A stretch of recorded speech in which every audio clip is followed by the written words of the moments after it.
I would say Elizabeth is one of those leaders who is trustworthy, hardworking. A class act. She inspires passion. She speaks her truth to power. She has the intelligence, she has the drive, she has the vision, and it's the totality of that experience that makes her not just good, superb.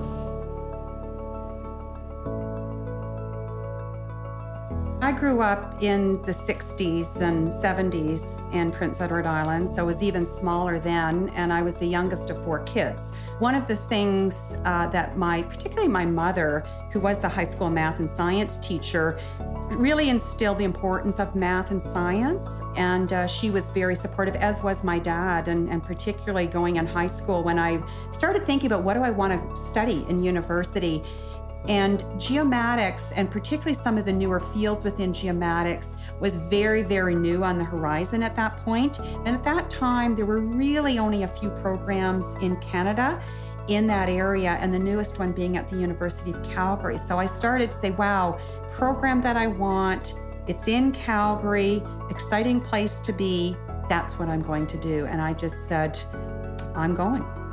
Then I remember driving up literally the highway into Calgary and, seeing the big sky country, seeing the open fields, seeing the Rocky Mountains.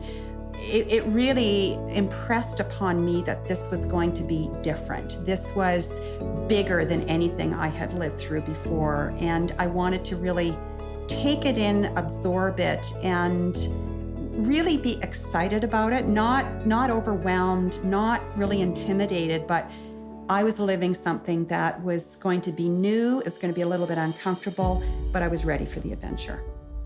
Well, Elizabeth Cannon, I think I first met when she was a young student, putting together a marvelous paper at the Institute of Navigation conference. It was clear she was someone who really had her act together. Her career began really in GPS. I think what fascinated me with GPS, just the concept that you had these satellites that were 20,000 kilometers above the Earth's surface, traveling at 4 kilometers a second, that are all synchronized in time. You know where they are in space.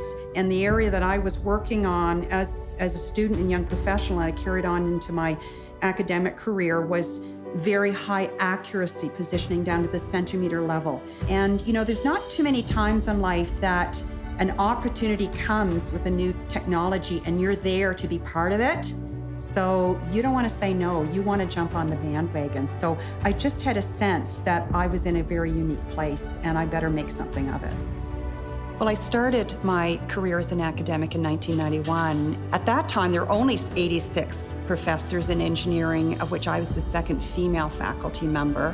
Because there were so few women in academia, you're a bit of a curiosity. I remember when I was teaching a first-year computer programming class to about 160 engineering students, and I got there about 5 minutes before the class started, and the room was full. And 3 young men in the front row jumped out of their seats because they figured they were in the wrong class. Who was this young woman coming in teaching them computer programming? I think that, despite the challenges of being first and being different, Elizabeth managed to overcome that by never trying to be something other than she was. I've often used the term, women don't want to be surrogate men. They need to be themselves as women and be strong leaders as women. And Elizabeth managed to do that. University of Calgary became a center of excellence for GPS research due to the leadership provided by Professor Gerard and Elizabeth. Elizabeth was the prime reason for me to go to Calgary. What was clear is that every step of the way, she saw a new star to chase, and she kept chasing it. Next thing I know, she was the dean of all engineers, and before I knew it, she was the president. And I thought, wow, I knew her back when she was just a kid. It is both humbling and invigorating to stand here today as the next president of the University of Calgary.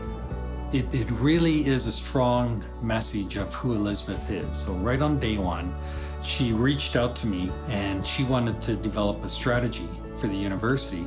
It had to be from the people in all ways. So it was about building a strong community, and it was about using the expertise within the university And then it turned into the initial Eyes High strategy.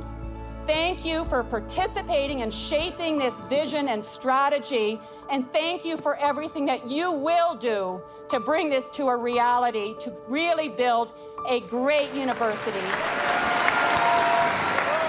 You know, one of the values, I think, of Elizabeth's leadership on campus, she has not been afraid to have us look in the mirror. She really has created the environment that has allowed people to flourish. She understands people very well, and she sees what they may be able to contribute individually to the particular issue or to the advancement of the university. First and foremost, I think we can't neglect the fact that Elizabeth is and always will be seen as a role model for other women leaders, for other women engineers, for other women educators. If you don't have female role models that young women can look up to, when we go to a student event, there are young females there, she is like a rock star. I mean, they just want to talk to her. They want to shake her hand anywhere we go. Elizabeth is a rare person. She has long-term vision. She can see things a long ways out. So Elizabeth has led the third largest fundraising campaign in Canadian history. And it's a very bold campaign, $1.3 billion from the University of Calgary. It's only natural that someone like Elizabeth would lead that charge. There are a lot of people who has really good vision and can think of good things, big ideas, but they can't execute. She is what I call a closer, who's gonna put a puck in the net, and she's that person.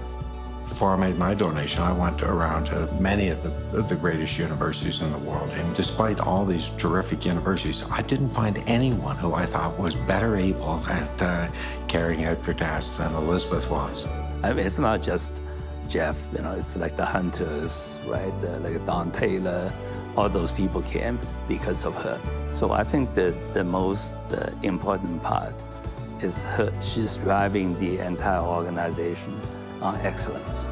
Elizabeth's greatest legacy is she has transformed the University of Calgary. It's now on a different stage.